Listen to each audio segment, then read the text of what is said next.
Please be seated.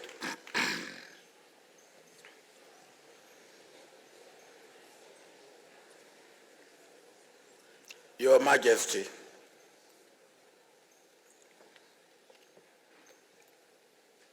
Your Excellency, my dear brother, I better remember to say, my dear senior brother,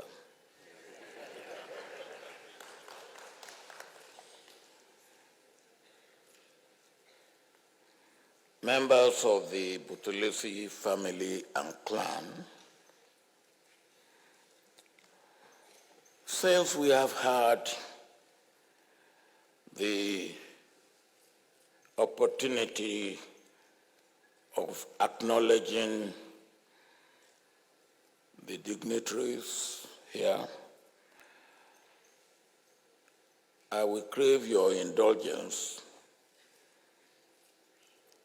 to introduce to you one of the inventions of Nigeria,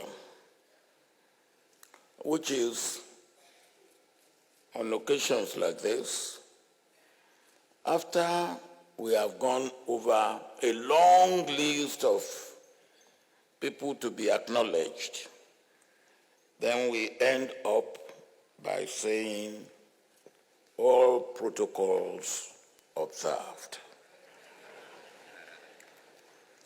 So you will permit me to say all protocols observed. I want to thank my brother who gave a bit of my CV in introducing me,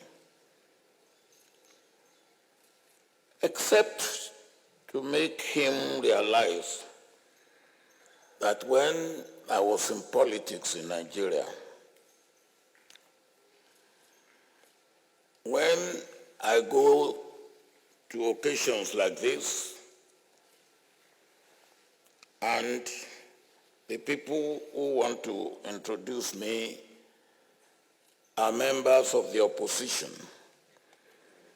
they will start by introducing me as General Obasanjo, just to show that I am a dictator. And if they are members of my own party, they will introduce me either as President Obasanjo or as Chief Obasanjo. Well, I saw that you do the mixture, so which means you are neither on the side of those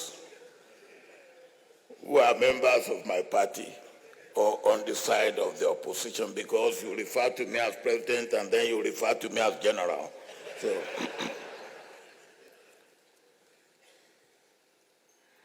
I must, from the onset, confess that when I received the invitation to deliver this address today, I had a moment of hesitation, simply because I was not certain where and how I would begin.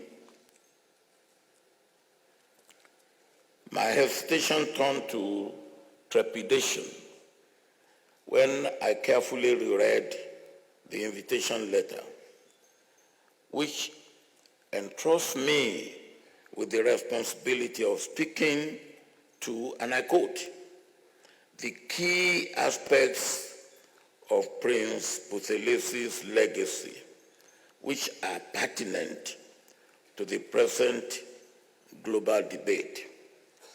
End of quotation. My anxiety, however, increased as I continued to read the invitation, when I was ordered to focus on, and again I quote, servant leadership, courage under fire, and the path of moral values. End of quotation. In that moment of anxiety, my mind went back to March 6, 2019, when I was deeply moved by your following words, my dear brother.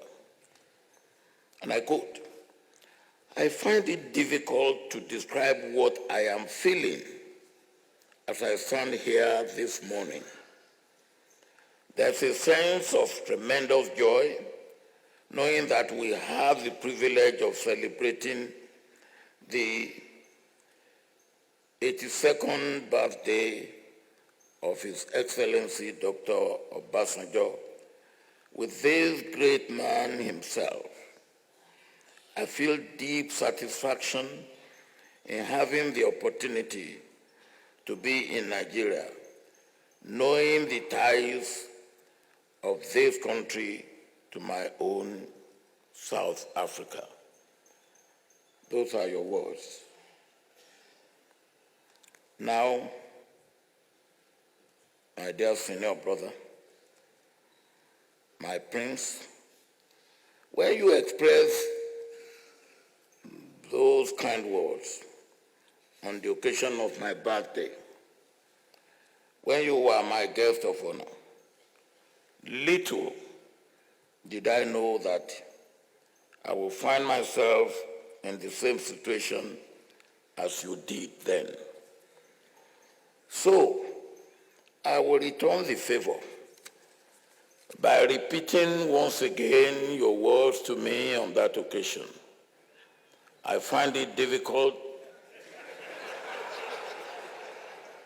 to describe what I am feeling, but I too feel a deep sense of satisfaction in having the opportunity to be here with you today, knowing not only the important ties that bind our two sister nations, but those that bind us personally.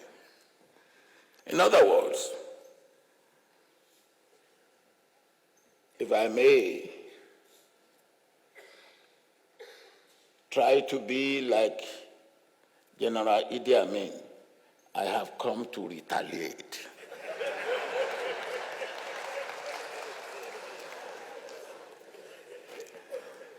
Before I delve into my speech, allow me to pay my respect to the Zulu royal family and the reigning monarch, Your Majesty. As I find myself here in KwaZulu-Natal, in the same month that back in 2021, the longest reigning Zulu king was laid to rest. As I pay my respect to the royal family, I am also reminded of the fact that the role of Prince Buthelezi in protecting and guiding the late monarch is eloquently recorded in King Swathelini's praise songs, where his bravery and unwavering support to the young monarch's rightful claim to the throne is duly acknowledged. And when history once more called upon him to rise to the occasion of his role as the traditional prime minister to assist the royal family manage the transition to the current monarch, he did it so unflinchingly.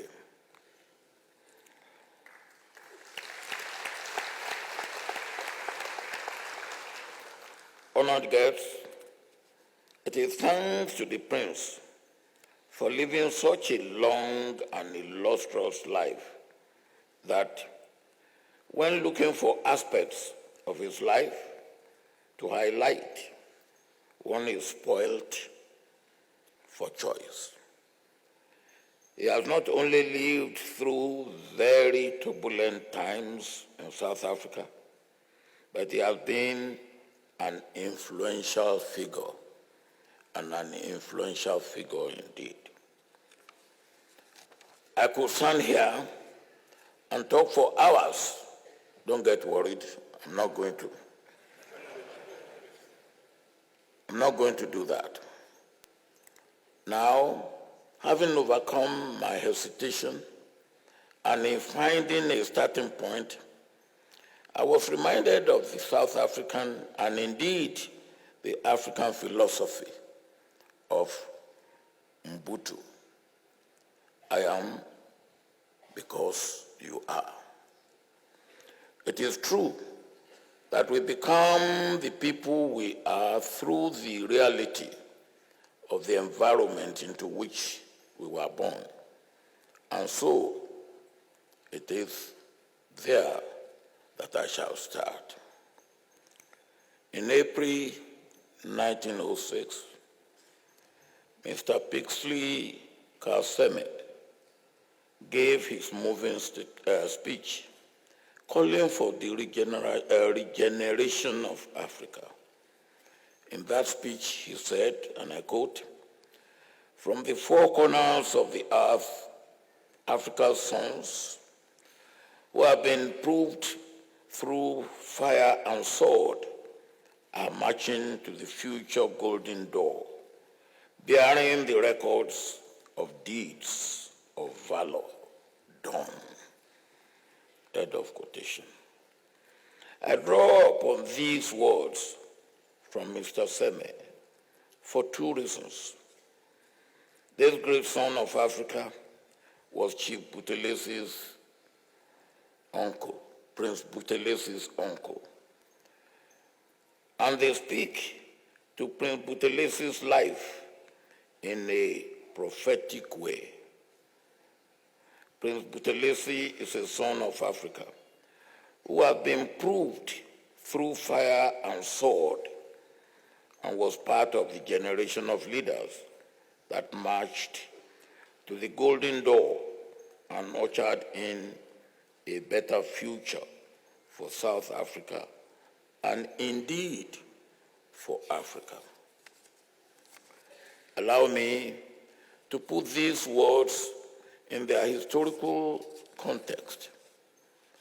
Mr. Sema was speaking at a time when the Western Empire were at their peak and colonialism was well entrenched on the African continent.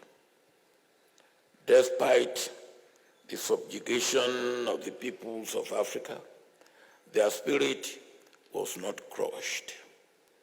The European age of empire is littered with examples of Africa's undying spirit. Just 27 years prior to Mr. Seme's speech, the Battle of Isandiwana took place. In that battle, King Setshiwayo delivered a resounding victory for the Zulu kingdom and the African people. The Zulu forces outgeneralized, let me say that again. The Zulu forces outgeneralized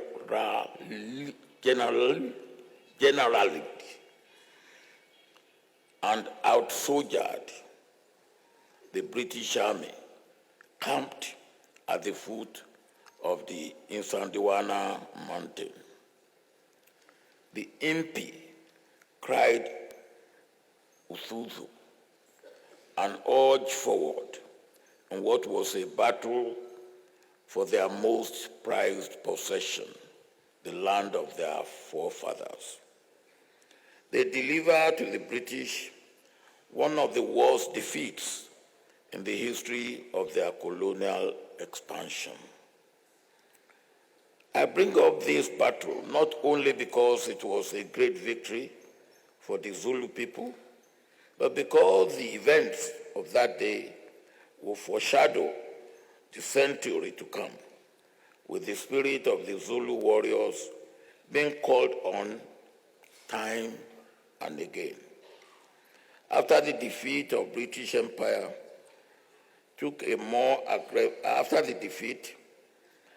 the British Empire took a more aggressive approach, deploying more soldiers and ending any hopes that King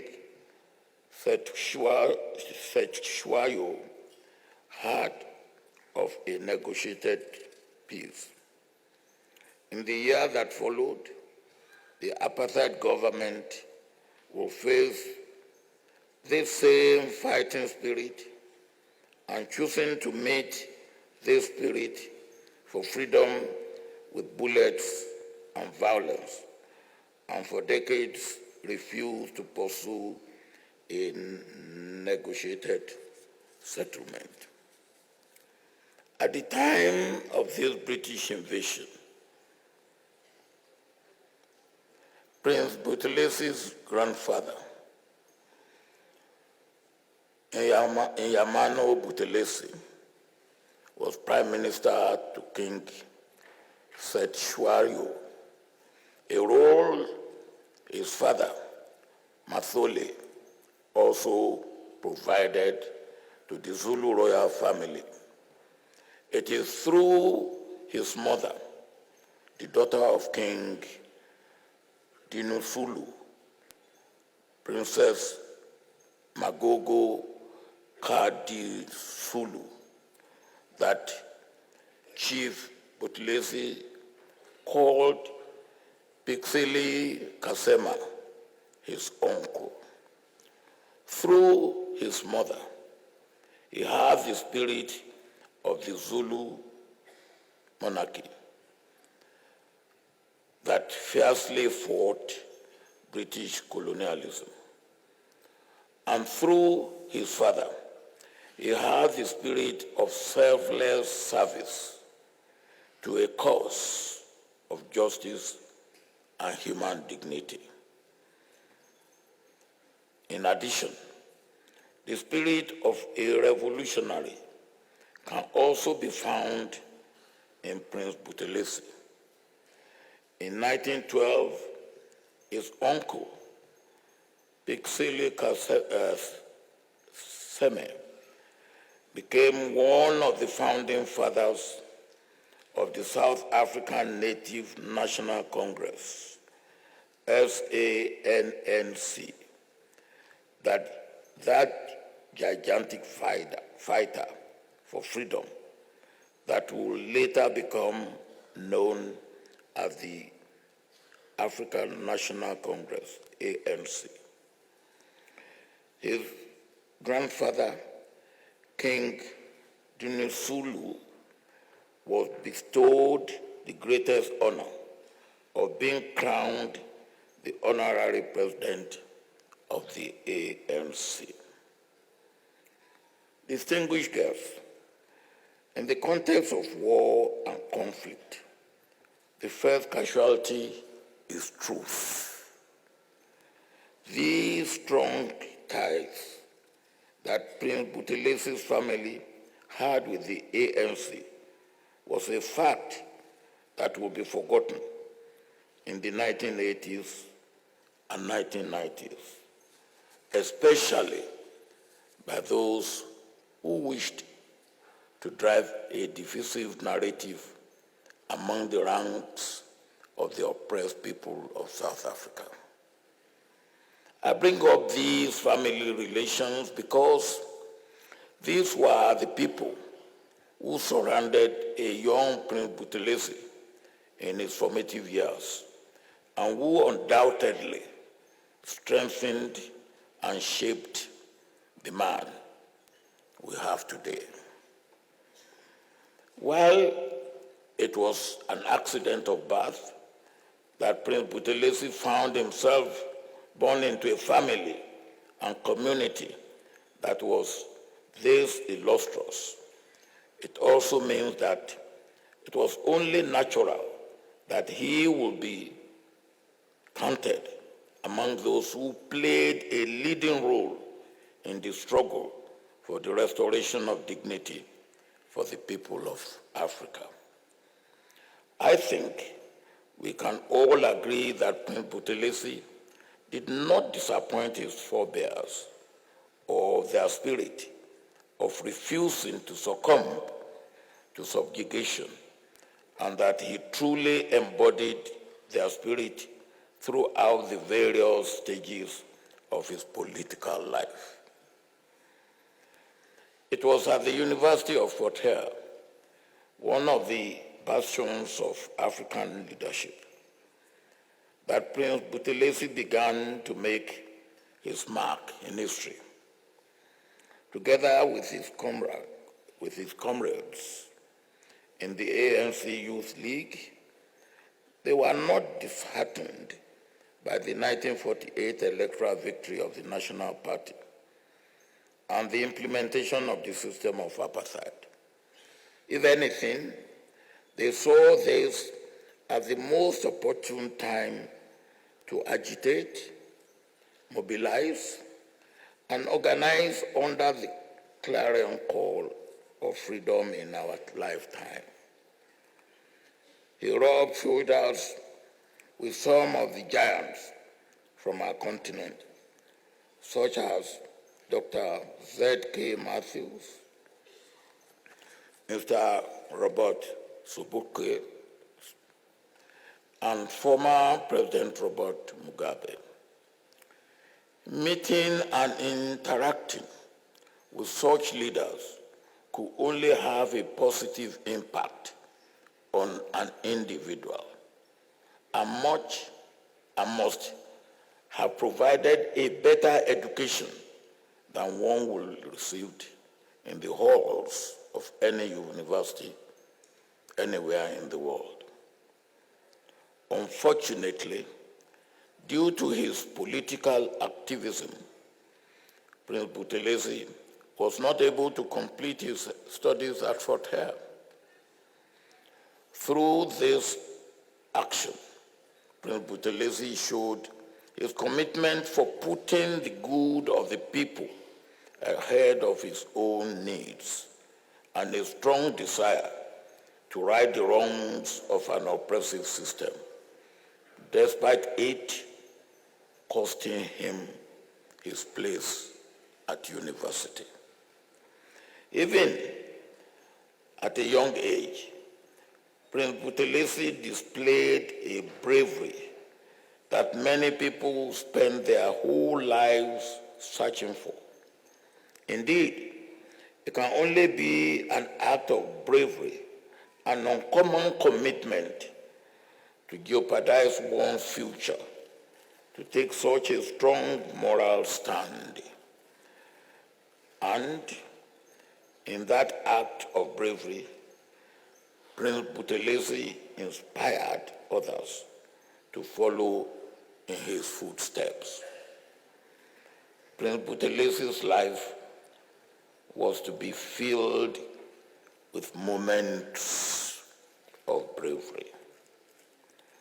Following his expulsion from Fort Hare, Prince Buthelezi completed his studies at the non-European section of the University of Natal and was ultimately allowed to graduate at the University of Fort Hare. While in Durban, Prince Buthelezi had the honor of being mentored by Chief Albert Lufuli, Africa's first Nobel Peace Prize recipient, and a man who continues to command respect the world over. Prince Buthelezi also forged friendships with the stalwarts of the South African struggle, such as Oliver Tambo, Walter Sisulu, and Nelson Mandela, as he continued his political activities. Despite being engaged in political activism in Durban and preparing to undertake his legal articles, Prince Buthelezi was summoned to take on his hereditary position as Nkosi of the Buthelezi clan, which took him back to his home in Malabasini and away from Durban. Once again, the prince showed a willingness to make the sacrifices that were asked of him as a leader.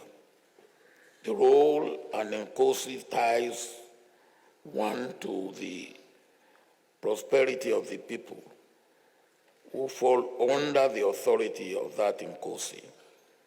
In spite of his young age, Prince Buthelezi rose to the occasion and assumed the role of a protector and an advocate for his people. To be an Nkosi is no small undertaking, and to be one during the dark days of apartheid and with a government that was hostile to the legitimacy of such a position made the responsibility much harder. But such daunting circumstances did not deter Prince Buthelezi from the obligations thrust upon him. Indeed, an easier path would have been to shirk these responsibilities in favor of furthering his professional aspirations in Durban. Prince Buthelezi, however, recognized the importance of traditional leadership structures, which needed to be preserved and cultivated. It would have been tempting to continue to protest against the apartheid government from the comfort of urban areas, where access to resources was far greater and the impact of action likely to be far larger.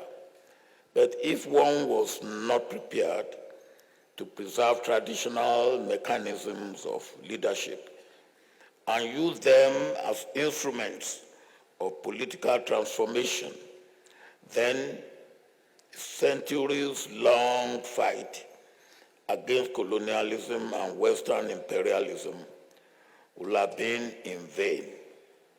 By taking up the role of Nkosi, Prince Buthelezi was saying, I am an African and these are our ways. Distinguished guests, decades later, Prince Buthelezi was once more called upon to serve in another capacity as leader of the then KwaZulu homeland.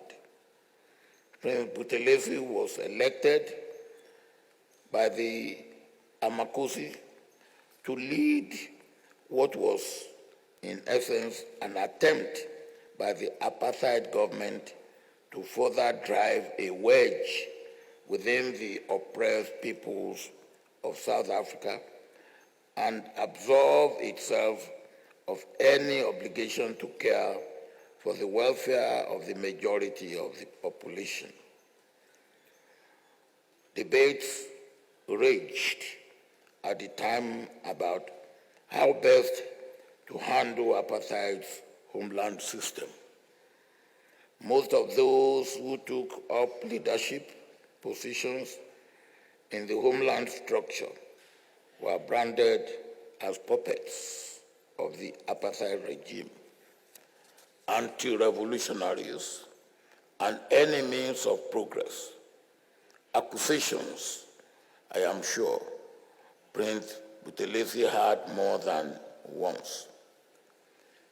He was, at a stage, ostracized by the OAU.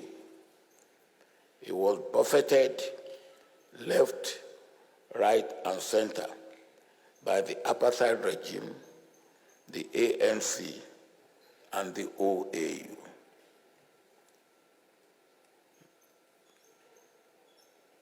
By creating the homelands along vague ethnic lines, the apartheid regime attempted to dilute any united black response to bring about effective change in South Africa. It cannot be denied that the position of Chief Executive Officer of the Zulu Territorial Authority was created by the apartheid government, which until then was alien to the Zulu people. Therefore, accepting this position must not be taken out of its historical context. I can imagine that many people have considered that serving as the leader of KwaZulu afforded Prince Buthelezi the opportunity to undermine the system of apartheid from within, and that he did. It was in the context of these trying times that the bonds of friendship were forged between myself and the Prince. I remember the day back in 1976, as though it was yesterday, when I hosted him in Nigeria. And let me just give the background to that historic visit to Nigeria. As I said earlier, AU has passed a resolution that we should have nothing to do with either Prince Buthelezi or Nkatha.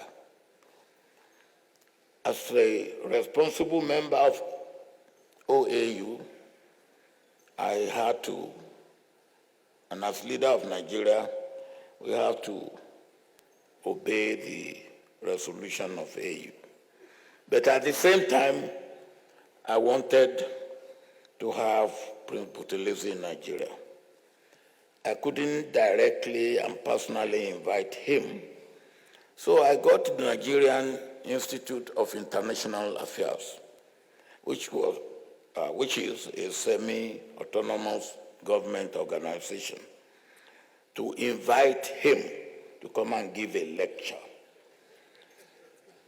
And he accepted to come. Of course, he could not come without paying me a courtesy call. And me receiving him paying me a courtesy call is not at my own invitation. So he came, he gave his lecture, and he acquitted himself at the Nigerian Institute of International Affairs. And then, of course, he called on me. And he made me to understand a lot more than met the eyes through our discussion. Therefore, accepting this position must not be taken out of its historical context. And as I said, his presence in my country and his absence from South Africa, which also that occasion afforded him the opportunity to avoid attending the institutionalization of the so-called independent homelands. So with one stone, we were able to kill two birds. We were able to have him in Nigeria, and we were able to have him absent in South Africa when he should be absent in South Africa. The Nigerian Institute, as I said, was used as an instrument or medium of getting Prince Buthelezi to Nigeria without us running foul of the OAU resolution.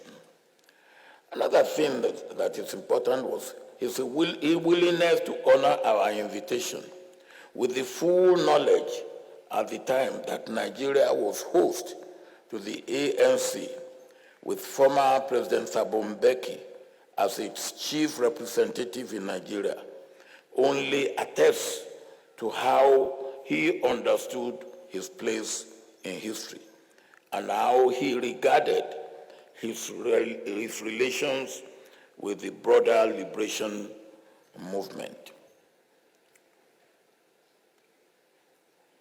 The 1980s was a tumultuous period the world over.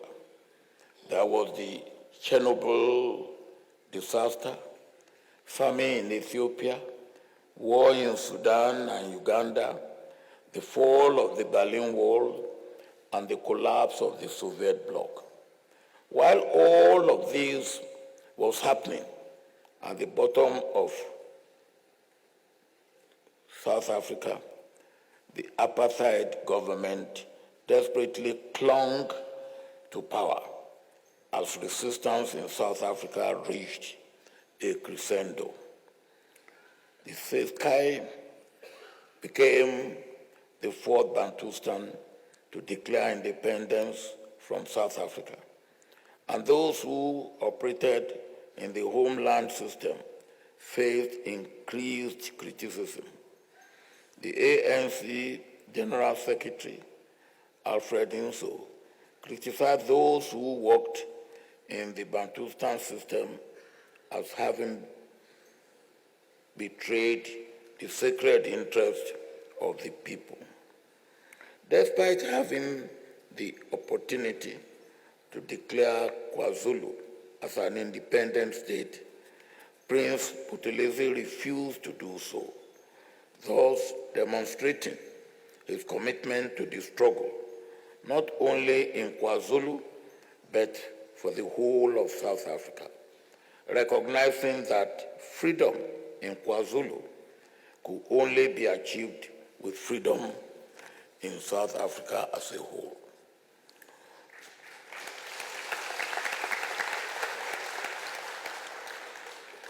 So committed was Prince Buthelezi to a free South Africa that when then President Botha offered the prince the independence of KwaZulu, he rejected it in all its entirety.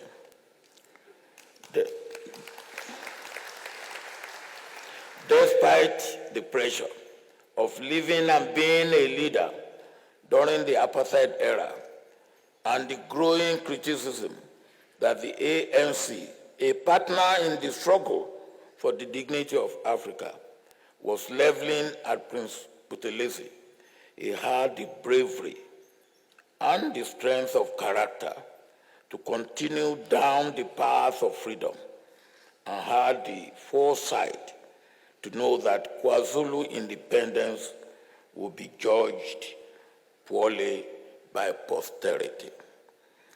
In this context, it is regrettable that in the 1980s, we saw the build-up and the intensification of tension between ANC and Prince Buthelezi's Inkatha Freedom Party, IFP.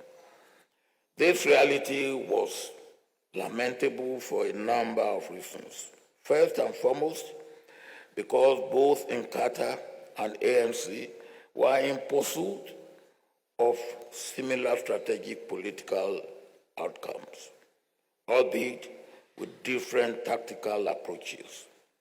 The 1980, more than any other period, tested the commitment of the liberation movement to a united, non-racial South Africa, a semi-state of emergency, followed by a full state of emergency declared by the apartheid government, was a desperate response to an escalating crisis for the apartheid regime.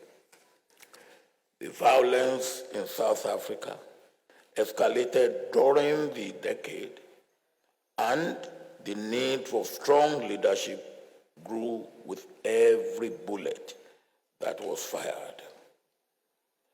The 1980s in South Africa is a period I remember well.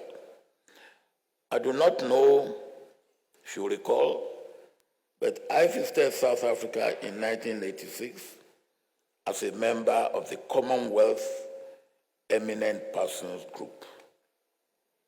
And as I always say, well, that group of 7 of us from the Commonwealth, there really wasn't anything eminent except that we give ourselves that name and then that makes it. At the time, the international community was still grappling with its response to apartheid. I visited former President Mandela on Portsmouth Prison, and I had a long discussion with him. And of course, we realized that the room they have prepared for us to meet must have been booked. So he realized that, I realized that.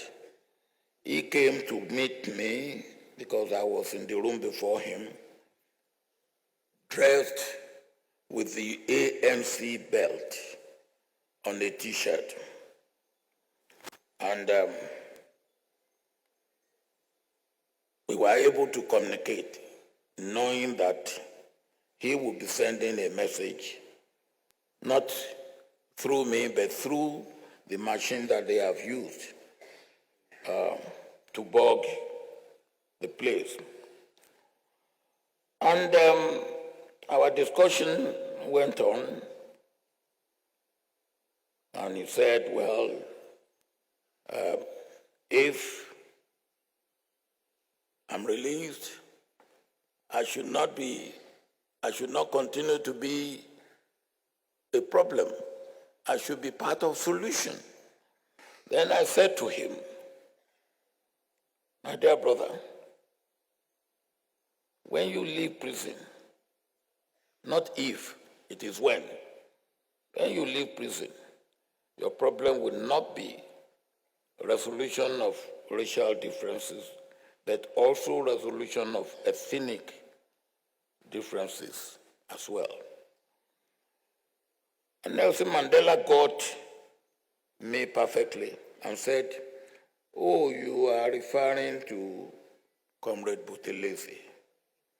He is a freedom fighter in his own right.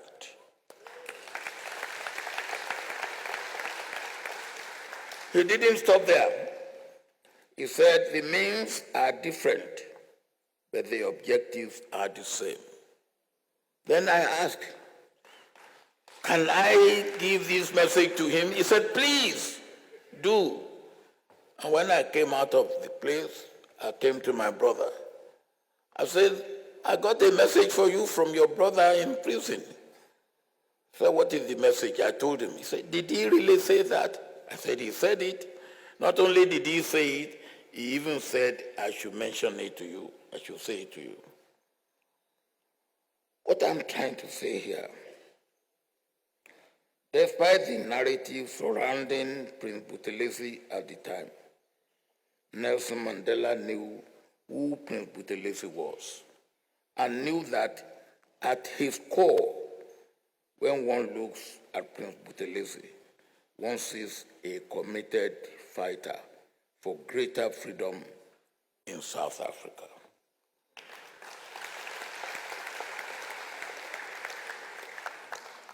I learned a good lesson from that position of Madiba, and I reported, as I said, to my brother.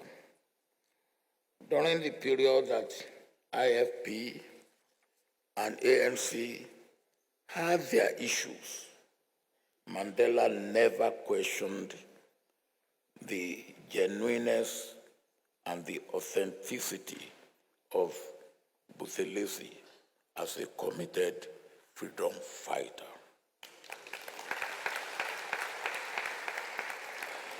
During my visit in 1986, the group, that is the Eminent Persons Group, also met with members of the apartheid government, and what we ultimately found was a government that was politically stubborn. For instance, we met the president, who, in addressing us, came out with two big files. Obviously, one on Malcolm Fraser, the former Australian president, who was co-chair, and one on me and Nigeria. And then, when we were about to talk to him, he took the floor, and he was telling the story of what the white in Australia did to the Australian natives. And he went from that to me and said, what I did in Biafra. And I said, Mr. President, when we come to talk about Nigeria, you can say anything, but here now we are talking about South Africa, and I will not take that from you. He kept quiet.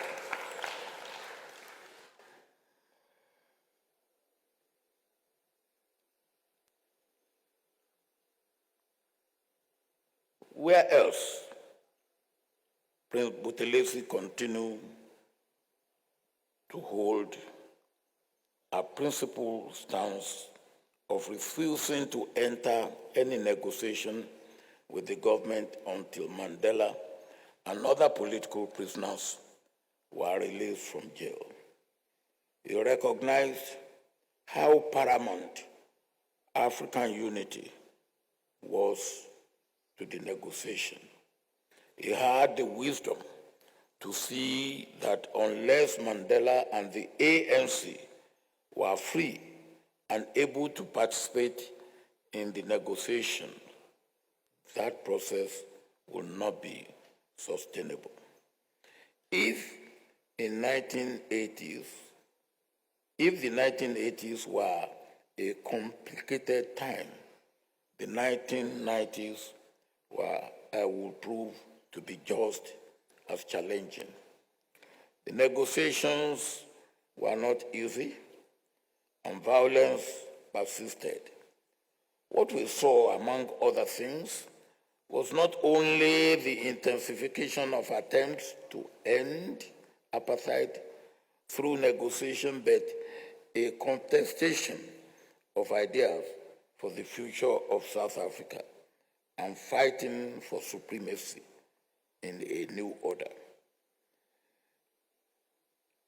In 1954, Chief Lusuli has said, and I quote, "We meet here to express our deep resentment at the claim made by South Africa through its governments and parliament since the Union to determine and shape our destiny without consulting our wishes, and arrogantly to assign us a position of permanent inferiority in our land, contrary to the plan and purpose of God, our Creator, who created all men equal, and into us too, not to whites only.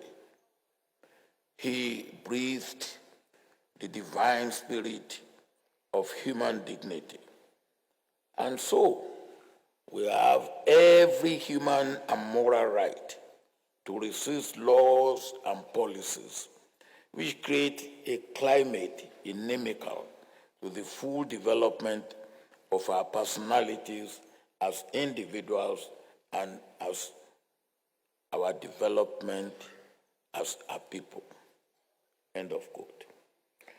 These words are a demonstration of Nkosi Albert Lutuli's strong sense of Christian faith, which often informed his political activism. Nkosi Albert Lutuli set an example of demonstrating his Christian faith by devoting himself to the betterment of mankind and relentlessly fighting for the liberation of South Africa and Africa in general. This is an example that I believe Prince Buthelezi had followed well. I believe that his Christian faith, among other things, served him well during the final years of apartheid. The negotiations and the infancy of South Africa's democracy, when he was called upon to be part of the process that sought to choose forgiveness over punishment and reconciliation over vengeance. The fact that South Africa did not descend into a full-scale civil war during the 1990s is one of the true miracles of our time.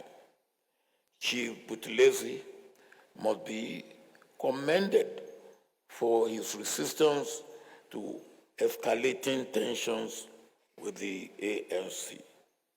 Not only did Prince Buthelezi balk at the thought of civil war, but he was more than ready to sit around the table and offer his wisdom for the establishment of a new South Africa.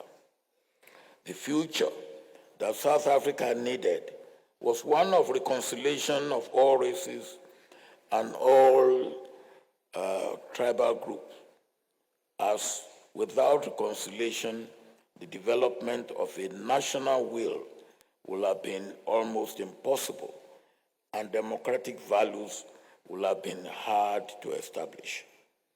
By sitting around the table with the oppressive apartheid government, the ANC and other political formations, Prince Buthelezi was already demonstrating his capacity for reconciliation and a great maturity to put personal differences aside for the good of the wider community.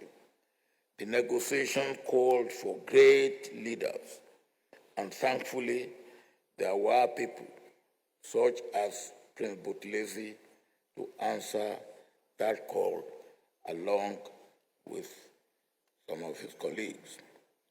While being able to sit across the table, Prince Buthelezi also exhibited a position of principles during the negotiation, while some might say were disruptive to the negotiations, while others will see it for what it was, a man dedicated to the people he served.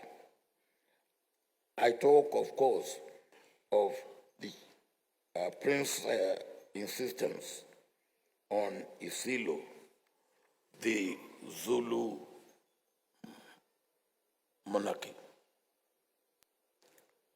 being part of the negotiation.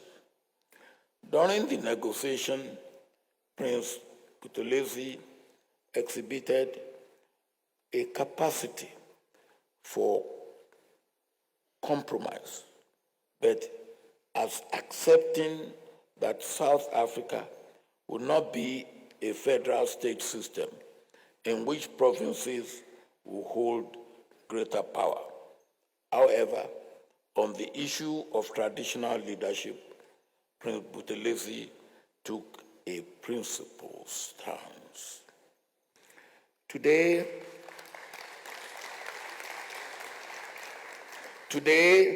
experts write books and journal articles and hold seminars after seminar on the role that traditional leaders play in peace processes and conflict prevention in Africa. It seems that Prince Buthelezi was well ahead of today's academics. Prince Buthelezi recognized the importance that traditional leaders play in situations such as South Africa faced in the 1990s. Traditional leaders, and in his case, the Zulu King, had the unique ability to represent whole societies and communities during negotiation, and the ability to sway public opinion one way or the other. Traditional leaders carry the spirit of generations gone by as custodians of a whole culture and people. Even outside of the continent, we see European kings and queens continuing to be held in high regard and to be seen as leaders of nations, despite many no longer having any constitutional or legal authority. In the case of some, the rest of the world are told to look on European monarchies as world leaders and are made to pay attention to what they say. That is because monarchies bind people together as a nation, an ability more powerful than anything that can be found in law or written down on any piece of paper. After all is said and done, the negotiation produced a democracy for all South Africans to be proud of, and in fact, a democracy that all of Africa could celebrate. I mentioned earlier that South Africa's transition from apartheid to democracy and the avoiding of full-scale civil war, which would, in any other circumstances, have been an inevitability, was a miracle. But let me say it again, because it really was an awe-inspiring achievement. This miracle, however, did not just happen. It required patience, commitment, strong leadership, and a true desire for peace from all parties involved. It was a great act of providence that South Africa was blessed with so many leaders who were all active at the same time and who were able to exhibit the requisite qualities that produced South Africa's democracy. Whether people want to cast Prince Buthelezi as the villain or in the story or not, it cannot be denied that he was a significant player during a crucial period of South Africa's, and indeed the world's history. Most leaders, after a life dedicated to the struggle and liberation of his or her people, followed by a tumultuous period of negotiation, clouded in violence, bringing the country to the brink of civil war But this case ultimately led to the advent of democracy in South Africa, might retire to the rolling hills of KwaZulu-Natal and enjoy some well-deserved rest. But Prince Buthelezi was not done just yet. Having fought so hard for the liberation of South Africa, Prince Buthelezi became an active participant in the democracy he helped to shape. Prince Buthelezi was also not done providing us with examples of servant leadership and exhibiting his capacity for reconciliation. During the visit of Commonwealth Eminent Persons Group that I mentioned earlier in 1986, I asked Prince Buthelezi, what was goading you on? Without hesitation, he replied, interest of all people of South Africa. And I said to him, we are all with you.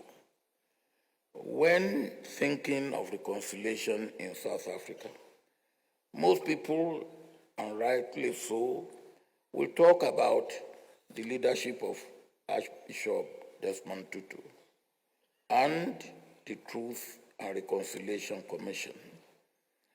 The great achievement of the Truth and Reconciliation Commission cannot be denied. And Archbishop Tutu's leadership can only be looked on with awe and respect. A lesser celebrated aspect of South Africa's reconciliation efforts, however, was the government of national unity. As the Minister of Home Affairs, the government of national unity called on Prince Buthelezi to work side by side with other leaders. The ability to forge reconciliation with political adversaries and work together in the same government is not a gesture that posterity should overlook. This government existed at a time when not only South Africans' expectations were high, but the whole world was watching the country's progress with bated breath. Will it or will it not? Not only did the government of national unity not collapse, it showed South Africans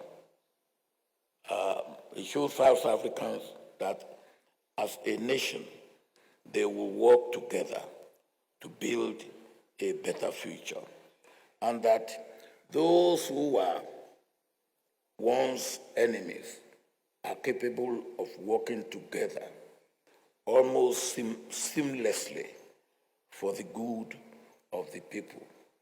This is a great example for many countries in Africa, and indeed the world as a whole, who find themselves in a similar position to South Africa in the 1990s.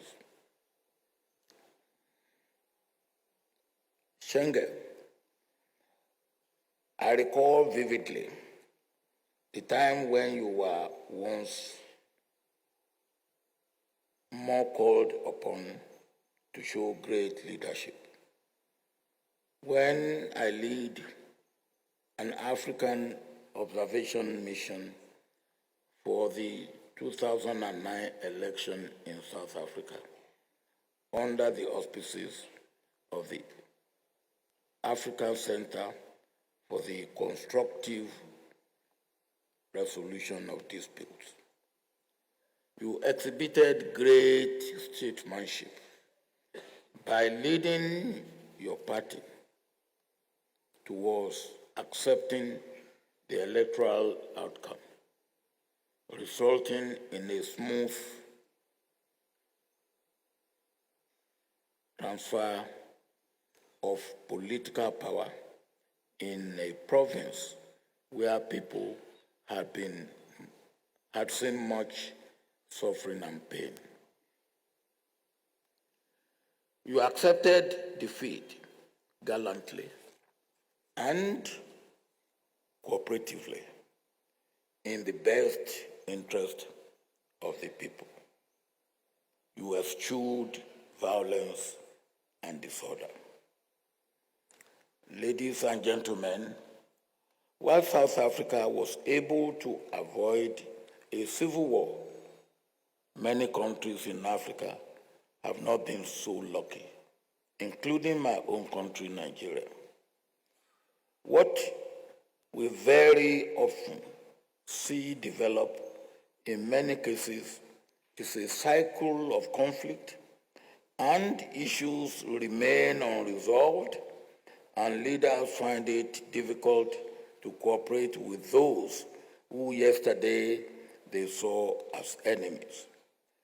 Many leaders, be it at the national or local levels, find it hard to reconcile with their opponents and difficult to work with them, even if they have signed a peace agreement that has ended the conflict. All too often, people seek to assert their dominance over their rivals instead of seeing an opportunity to work together for the good of the people they profess to serve. It is true that once a conflict is brought to an end, the real work begins. Key to preventing another conflict from occurring is addressing people's needs, providing basic services, addressing the root causes of the conflict, and making sure that people's expectations of peace are met. If their expectations are not met, then further conflict is bound to occur or occur. Prince Buthelezi, by serving in the government of national unity, was key to contributing to South Africa's expectations for peace. We must do more to promote such actions on the continent. I believe that if more leaders in Africa had the strength and foresight of Prince Buthelezi, then Africa might be able to free itself of the shackles of conflict. Then we will be able to silence the gun.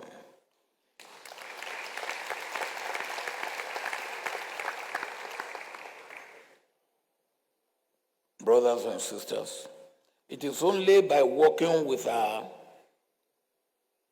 political adversaries or enemies that our enemies become our friends and partners for peace.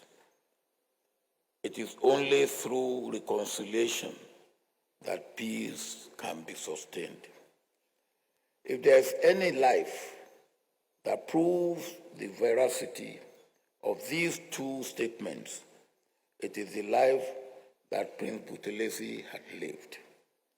To learn more about his life is to learn more about strong moral leadership, committed to principles, dedication to the people he serves and leads, and what it truly means to possess the traits of courage, bravery, and integrity.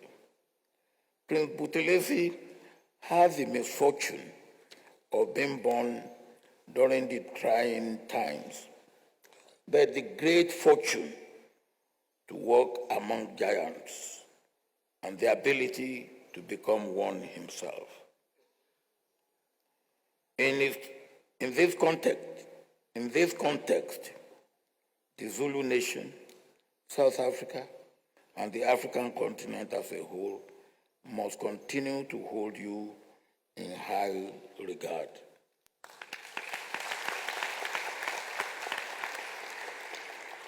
My senior brother, my friend, my prince, and an African leader I admire, I hold you in very high regard.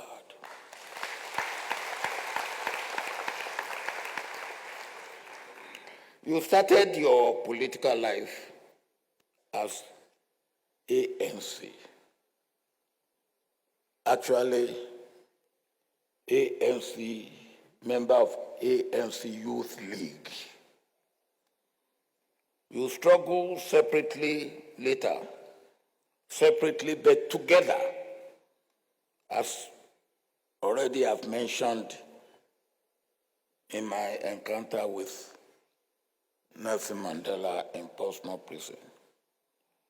And you formed, or you were part of the government of national unity.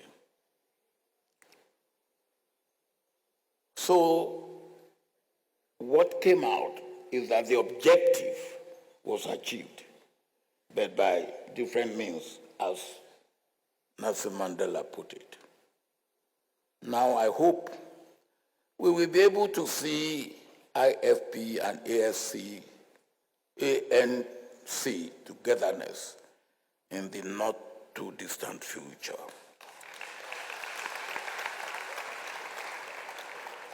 As we know today,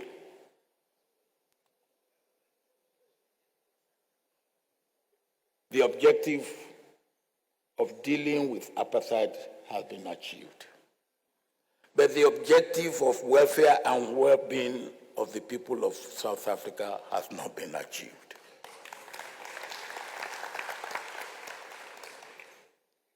For that objective, we need commonality of means, not different means.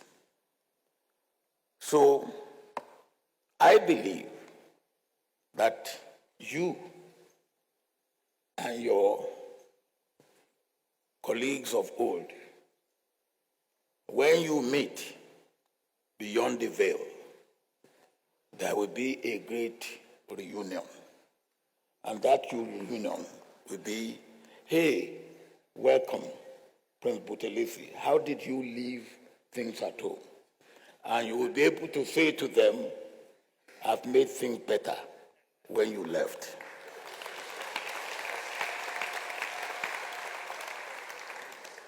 As I conclude, allow me to once more, still and then slightly amend your words and say, when a leader reaches a certain age, people often talk about their legacy. The Prince Mangosuthu Buthelezi Foundation has been established to preserve your legacy in all the roles you have played in your very eventful life. You have rolled into one life, almost 5 or 6 different lives, into one. That special gift by God to you, I envy you. Eventful life as an activist, young student activist, a traditional prime minister to the Zulu monarchy and nation, a negotiator, acting president of the republic, member of parliament, minister of home affairs, chief minister of the former KwaZulu government, a liberation stalwart, and a freedom fighter in your own right.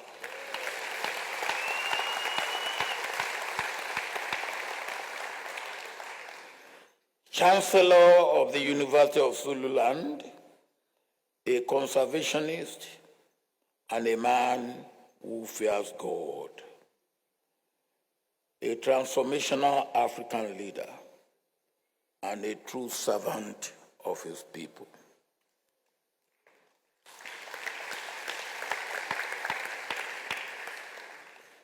My dear brother, senior brother, I was looking at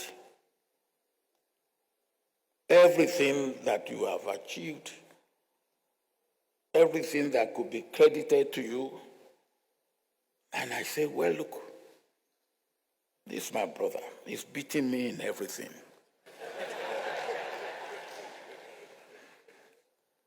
Could I have anything to beat him in? Then I discovered that I have something to beat you in. As I said to President Nelson Mandela at one time, he, myself, and President Kenneth Kaunda sat down, quietly, the three of us. Then I turned to President Nelson Mandela and I said, Madiba. He said, Olu. That's why he refers to me, my first name, Olu. He said, I said, Madiba, you know, you are senior to me in age and everything, but I am senior to you in one thing. So he said, Olu, what are you senior to me in? I said, President Kaunda and I, we are senior to you. He said, well, what are you and KK senior to me in? I said, you see, you went to prison before you became president. We went to prison after we have been president. So you are a prison graduate. We are prison postgraduate. My dear brother, you have no prison in your record, so I'm senior to you in that.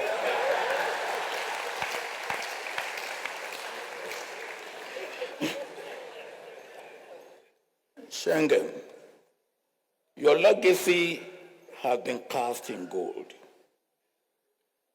It will outlive you through many future generations. But it's not yet a closed book. Your legacy is still being written. The annual lecture, the series, as I've been told, that is being established today will be part of your written legacy. You are going to leave an enviable heritage.